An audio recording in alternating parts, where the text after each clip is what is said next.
നമസ്കാരം. എന്തൊക്കെ ചെയ്തിട്ടും ചേലക്കരയിൽ LDFന് മുന്നിൽ പിടിച്ചു നിൽക്കാൻ കോൺഗ്രസിനായില്ല. അതുകൊണ്ട് തന്നെ രണ്ടിടങ്ങളിലും വിജയമുണ്ടായെന്ന് പറഞ്ഞാലും ചേലക്കരയിലെ റിസൾട്ട് കോൺഗ്രസിന് വാണിംഗ് ആണെന്ന് മുതിർന്ന കോൺഗ്രസ് നേതാവ് കെ മുരളീധരന്റെ പക്ഷം. ഇക്കാര്യം അണികളോട് പറഞ്ഞു കൊടുക്കാനും അദ്ദേഹം മറന്നില്ല.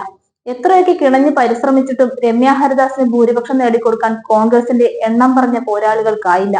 ചേലക്കരയിൽ നടത്തിയ അത്ര പരിശ്രമമൊന്നും പാലക്കാട് പോലും കോൺഗ്രസ് ചെയ്തിട്ടില്ലെന്നും മുരളീധരൻ പറയുന്നുണ്ട്. ജയിക്കാൻ വേണ്ടി പാലക്കാട് അത്രയ്ക്കൊന്നും കോൺഗ്രസ് പണിയെടുത്തില്ലെന്ന് കെ മുരളീധരൻ പറഞ്ഞതിൽ തന്നെയുണ്ട് കാര്യം. ജയിക്കാൻ വേണ്ടി കോൺഗ്രസ് ചെയ്തു കൂട്ടിയ നാറിയ പണികളെ കുറിച്ച് മുരളീധരനും സമ്മതിച്ചിരിക്കുന്നു.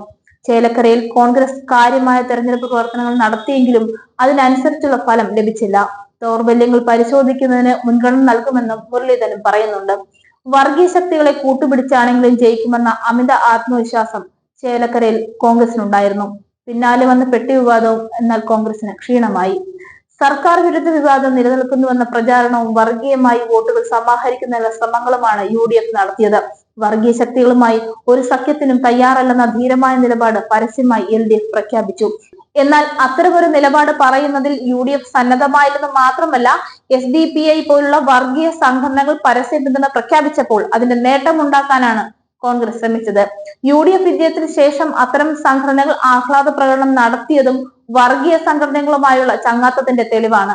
BJPയുടെ കിട്ടാവുന്നത്ര വോട്ടുകൾ തങ്ങളുടെ പെട്ടിയിലെത്തട്ടെ എന്ന ധാരണയോടെ BJPക്കെതിരായ പ്രചരണത്തിൽ UDF നിസ്സംഗത കാട്ടി. പരസ്പര ധാരണയോടെ ആയിരുന്നു ഇതെന്നും പകൽ പോലെ വ്യക്തം. ചേലക്കരയിൽ സംസ്ഥാന സർക്കാരിനെതിരായ വിരുദ്ധ വികാരം പ്രതിഫലിക്കുമെന്ന് UDFനും BJPയും ഒരേപോലെ പ്രചരിപ്പിച്ചിരുന്നു. അത് തങ്ങൾക്ക് അനുകൂലമാകുമെന്നും അവർ അവകാശപ്പെട്ടു. ഇടതു മുന്നണിക്കകത്ത് പ്രശ്നങ്ങളാണെന്ന് വരുത്താൻ മാധ്യമങ്ങളെ കൂട്ടുപിടിച്ചുള്ള ശ്രമങ്ങളും ഇവിടെയുണ്ടായി. എന്നാൽ അതെല്ലാം തള്ളി സംസ്ഥാന സർക്കാരിന്റെ നയങ്ങൾക്ക് ശക്തമായ പിന്തുണ നൽകി LDFനൊപ്പം നിൽക്കുകയാണ് ചേലക്കരയിലെ വോട്ടർമാർ ചെയ്തത്.